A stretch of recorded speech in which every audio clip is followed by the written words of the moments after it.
Cek. Oh, hilang satu. Siapa?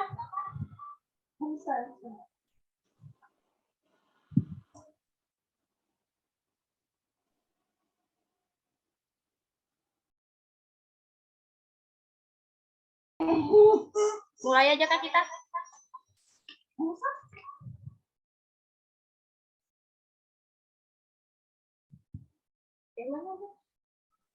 Nomor 2 baca juga Kak. Mulai aja Kak ini.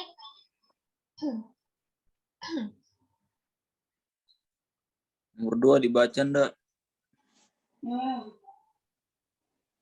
Satunya hilang nah.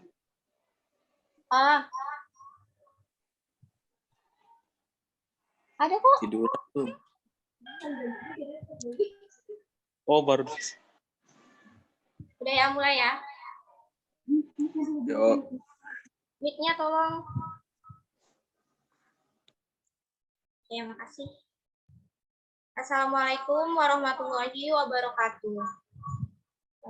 Kepada yang terhormat Bapak Dosen Asnawi Mubarok SH MSI MKN dan kepada teman-teman sekalian. Izinkan kami dari kelompok 11 akan mempresentasikan hasil diskusi kami mengenai masyarakat suku adat Dayak Bahau. Saya Asri Ayu sebagai moderator pada siang hari ini akan memperkenalkan anggota kelompok.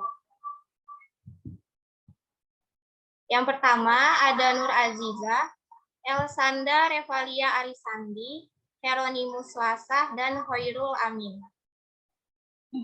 Baik, selanjutnya materi pertama akan dibacakan oleh Saudara Heronimus Lasah.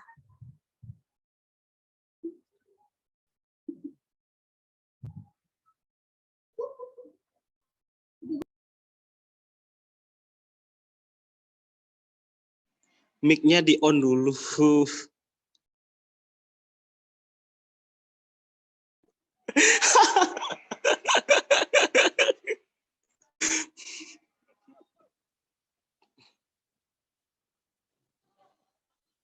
Mic-nya siapa namanya? Nah. Oke. Semuanya, saya Hernimus Lasah. Di sini saya akan membacakan materi tentang masyarakat adat Dayak Bahau. Nomor 1 ada lokasi masyarakat adat. Masyarakat adat Dayak Bahau atau suku Kayan Bahau adalah sebuah subsuku dari suku Dayak Kayan yang sebagian besar mendiami kawasan Kabupaten Mahakam Ulu dan sebagian kecil berada di Kabupaten Kutai Barat, Kalimantan Timur. Suku ini mendiami Kecamatan Longpangai, Longbagun, Longhubung, dan Laham di Kabupaten Mahakam Ulu dan Longiram. Sebagian di Linggang Bigung dan Melak. Barong Tongko di Kabupaten Bigung dan Melak. Kabupaten Kutai Barat. Suku Dayak Bahau dibagi menjadi 3 subkelompok, yaitu Bahau Modang, Bahau Busang, dan Bahau Sa. Suku Dayak Bahau umumnya tinggal di pinggiran sungai. Rumah-rumah berjejeran di sepanjang sungai. Populasi Dayak Bahau juga tersebar di kawasan Kecamatan Muara Wahau, Kecamatan Busang, Kecamatan Busang di Kutai Timur, dan sebagian Kecamatan Tabang. Jumlah populasi Dayak Bahau diperkirakan mencapai 55.000 jiwa dan merupakan suku terbesar di Kabupaten Mahakam Ulu. Sudahkah?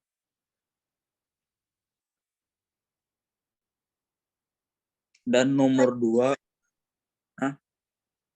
Ya. lanjut. Dan nomor 2, mata pencaharian suku Dayak. Masyarakat suku Dayak Bahau memiliki mata pencarian yang beragam. Di antaranya adalah berladang dengan sistem ladang yang berpindah. Dari yang berarti mereka tidak memiliki satu ladang saja. Kemudian mata pencarian yang kedua adalah berburu. Berburu hewan seperti babi, kura-kura, dan rusa. Beruang. Dan juga beruang. Mereka berburu menggunakan bantuan dari hewan anjing untuk melacak keberadaan hewan-hewan buruan. Dan setelah itu mereka menggunakan parang atau tombak untuk menangkap hewan-hewan buruan itu. Lalu, mata pencarian suku Dayak Bahau yang selanjutnya adalah meramu berbagai macam bahan-bahan yang berasal dari hutan. Sebagai contohnya adalah daun-daun, damar, kayu, rotan, dan buah-buahan. Bahau dengan menirukan suara hewan tersebut. Biasanya suku Dayak Bahau melakukan perburuan dengan bersama-sama atau dalam satu kelompok. Oke. Yang ketiga, bahasa yang dipakai masyarakat adat Bahau adalah bahasa Bahau. Nah, dan yang keempat, agama. Agama, sebagian besar suku Dayak Bahau memeluk agama Katolik Roma. 92%, terutama yang tinggal di wilayah Kabupaten Mahakam Ulu dan Kutai Barat. 65% memeluk agama Kristen Protestan. Terutama yang tinggal di kawasan Kutai Kartanegara dan Kutai Timur, sisanya menganut agama tradisional dan juga Islam. Dalam kehidupan sehari-hari, banyak yang masih menggunakan unsur-unsur kepercayaan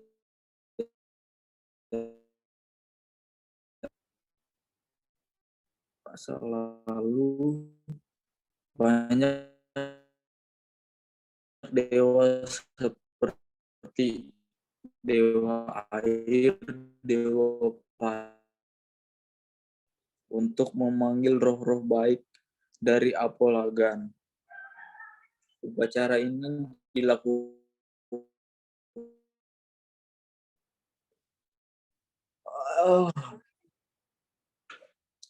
lanjutkah?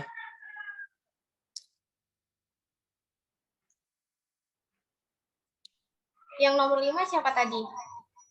Aku Ya, yang lanjut, 5 Kak. sampai 6. Yang kelima, fasilitas umum. Rumah lamin merupakan fasilitas umum yang biasa digunakan warga sekitar untuk upacara ataupun kegiatan.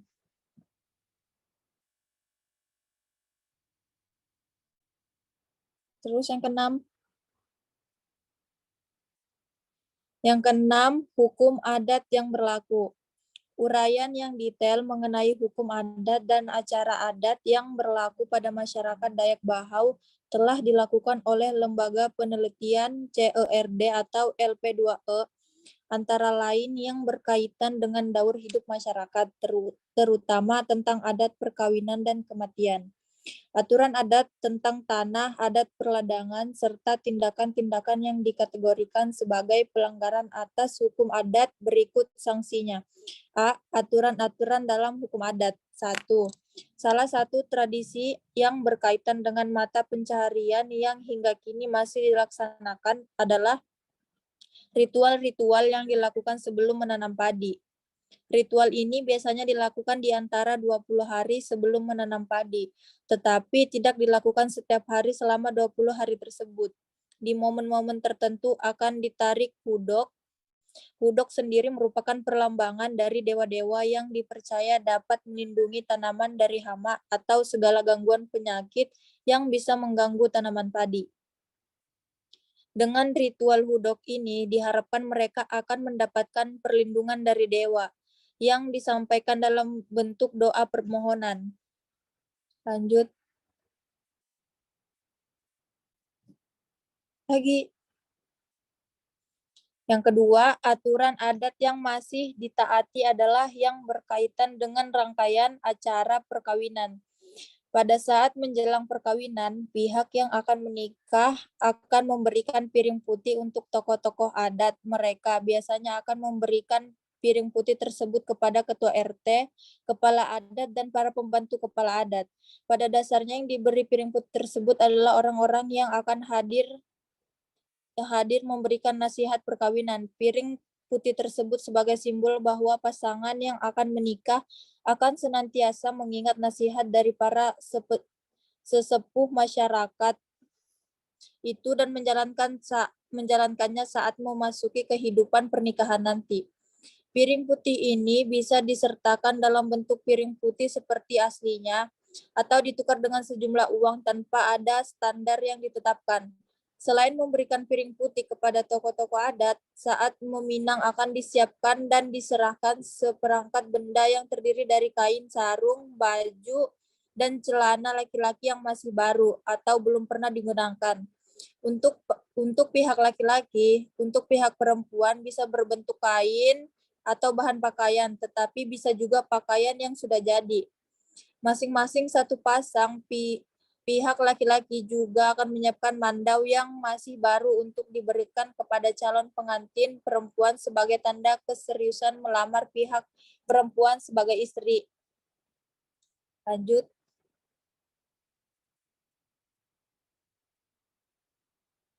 Dengan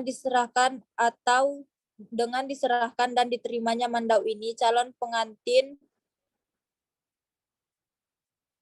perempuan sudah terikat sehingga tidak boleh menerima pinangan dari laki-laki. Oleh karena itu, mandau ini harus tidak boleh disimpan, tetapi harus dipajang di tempat tidur calon pengantin perempuan. Pada saat menikah, pihak laki-laki akan memberikan 2 buah mandau disertai barang-barang sejenis seperti yang dulu diserahkan di saat meminang.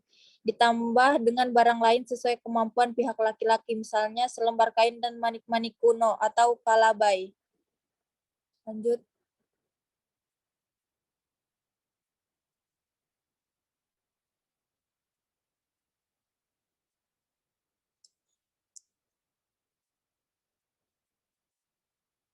Lanjut yang di bawahnya. Aturan adat perkawinan tidak hanya mengatur tentang benda-benda yang harus diserahkan saat meminang dan menikah, tetapi juga besarnya nilai tersebut yang bergantung pada status sosial seseorang di masyarakat. Benda-benda yang harus disiapkan untuk diberikan kepada calon istri nilainya berbeda untuk orang-orang yang keturunan darah biru murni. Hanya separuh darah biru dan masyarakat biasa apabila calon pengantin perempuan merupakan keturunan dari darah biru murni, maka yang berlaku. Lanjut bawahnya.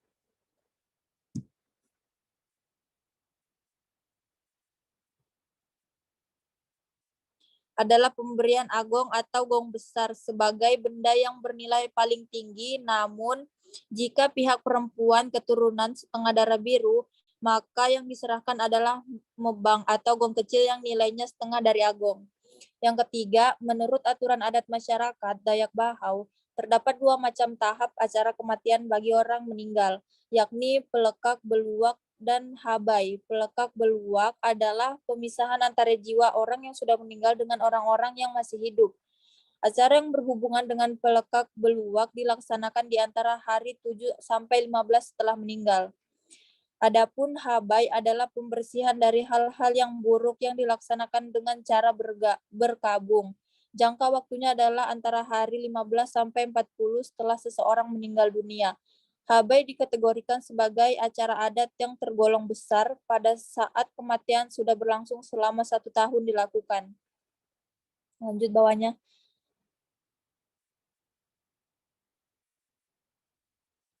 Ada niat dengan menyiapkan hasil panen, kemudian keluarga dari orang yang sudah meninggal itu akan membuat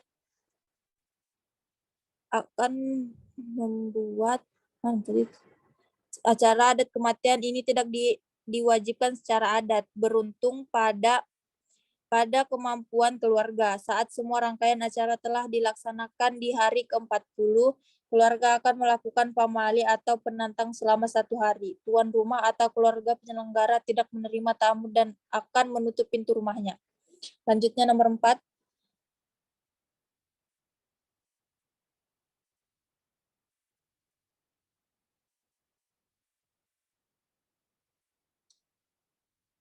Yang keempat, aturan adat dari masyarakat Dayak Bahau adalah perceraian. Pada umumnya, kasus-kasus perceraian yang terjadi di kalangan masyarakat Dayak Bahau terjadi karena faktor ekonomi dan kurangnya tanggung jawab dari pasangan untuk mengurus kehidupan rumah tangganya.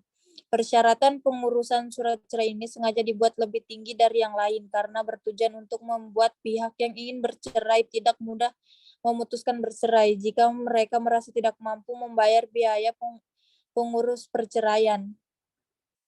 Diharapkan mereka akan berpikir ulang dan mempertimbangkan keputusan untuk bercerai. Dalam memutuskan permohonan perceraian ini, kepala adat sangat berhati-hati dan selalu memberikan pertimbangan kepada pasangan yang mau bercerai untuk mencoba menyelesaikan permasalahan mereka sebaik mungkin sehingga keutuhan rumah tangga tetap terjaga. Namun, jika pasangan tetap pada pendirian untuk bercerai, hal-hal yang akan dibicarakan sebelum memutuskan perkara adalah berkaitan dengan jaminan terhadap anak atau keturunan dan pengurusan harta gonogini. Denda yang dikenakan untuk perceraian adalah uang yang pengganti nilai besaran denda sebesar nilai antang. Besarnya sanksi yang dikenakan pada orang yang bercerai tergantung pada kesalahan yang terjadi. Sehingga nilainya bisa berbeda-beda untuk kasus yang berbeda. Bagi pihak yang bercerai akan diberikan akta cerai secara adat yang ditandatangani oleh kepala adat. Lanjut. Untuk selanjutnya masalah hukum yang dihadapi Dayak Bahau ini, hukum adat ada dalam satu kesatuan pada masyarakat tertentu, baik menurut kewilayahan maupun menurut garis etnik. Hukum adat tampak pada perilaku yang dipraktekkan berulang-ulang yang bertujuan memelihara keharmonisan sebuah masyarakat, baik keharmonisan antara sesama anggota masyarakat maupun keharmonisan dengan alam. Yang jika dilanggar memberi akibat dikenai sanksi.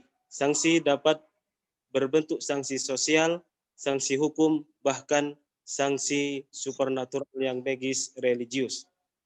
Perlindungan hukum yang diterima masyarakat adat untuk memperjuangkan hak-hak adatnya dilakukan melalui musyawarah dan mufakat karena pada prinsipnya setiap keputusan yang menyangkut kepentingan orang banyak dapat diuji kebenarannya dan bebas menurut hukum yang mencerminkan asas keadilan dan kepatutan. Di Kabupaten Mahakam Ulu, pengadilan adat menjadi bentuk perlindungan hukum yang paling banyak dilakukan, terutama dalam penyelesaian sengketa tanah dalam masyarakat. Di dalam pengadilan adat tersebut diputuskan sanksi-sanksi adat serta upaya-upaya penyelesaian sengketa dengan cara seadil-adilnya dan sesuai dengan aturan hukum adat suku Dayak Bahau.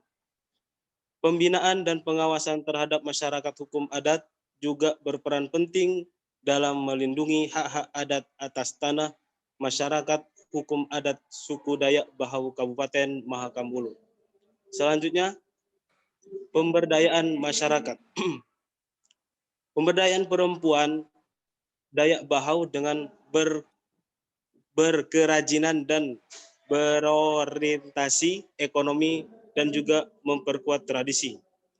Perempuan memiliki peran tertentu dan terdefinisikan dengan baik dalam tradisi masyarakat Dayak Bahau Kalimantan Timur, yaitu peran tradisional yang menjalankan peran manajerial domestik serta mengolah rumah tangga sebagai kepala rumah tangga di rumah panjang atau rumah induk, dan perannya di tengah masyarakat sebagai dayung atau pemimpin upacara adat, atau bahkan sebagai seorang kepala kampung. Mayoritas perempuan Dayak Bahau masih mempertahankan tradisi mereka melalui pembuatan kerajinan berbahan manik-manik serta anyaman rotan yang memiliki motif-motif khas dengan simbol dan nilai filosofis masyarakatnya. Namun, disayangkan bahwa kegiatan membuat kerajinan tradisional ini belumlah mendapat perhatian dan dukungan yang optimal, sehingga karya perempuan Dayak Bahau yang kaya tradisi ini belum dapat dikenal oleh masyarakat luas.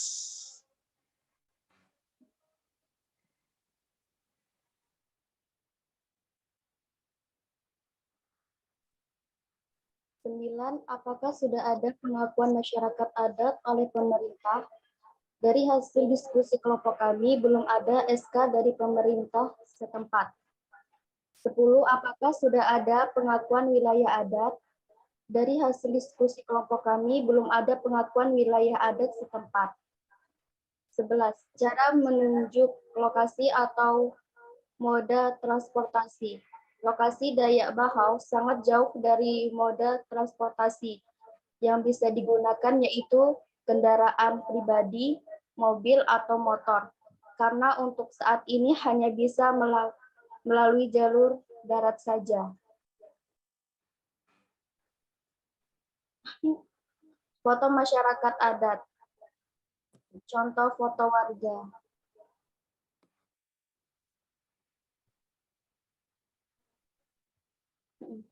Lagi.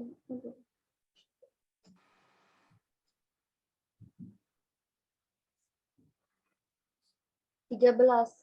Foto pendukung atau foto rumah adat. Pelaminan merupakan rumah panjang dari kayu buatan khas suku Dayak.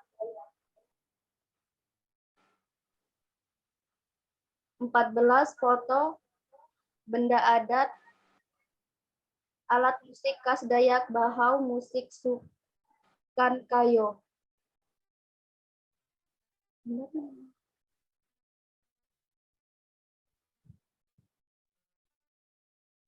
Gambarnya.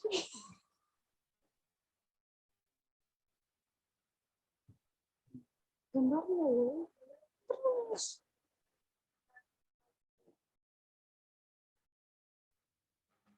Terus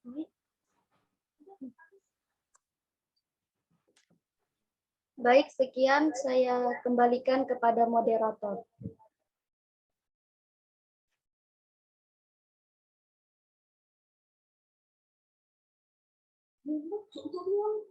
Baik, terima kasih.